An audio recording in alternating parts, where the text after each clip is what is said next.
Kwa kweli usiku ule, wakati Yesu alijua kwamba saa yake imekwisha, alituma wanafunzi wake waende wamwandalie Pasaka.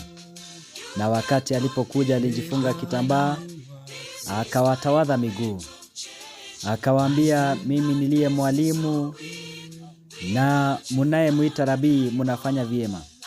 Basi kama mimi niliye mwalimu nimewatawadha miguu, imewapasa na ninyi kutawadhana miguu. Kwa hivyo kabla kukula Pasaka tunahitajika tutawadhane miguu, maana ni agizo ambalo Mwokozi aliweza kutuachia. Ukisoma kitabu cha John 6 verse 54 anasema, wale ambao watakula mwili wangu na kunywa damu yangu wanao uzima wa milele, nami nitawafufua siku ya mwisho.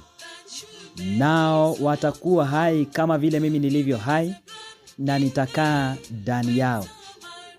Kwa hivyo ukisoma kitabu cha Wakorintho 11 mstari wake 23, inasema kwamba wakati ule, usiku ule ambao Yesu aliweza kutolewa, alitoa mkate akaula, akapatia wanafunzi wake akisema, kuleni huu, maana ndio mwili wangu unaotolewa kwa ajili yenu.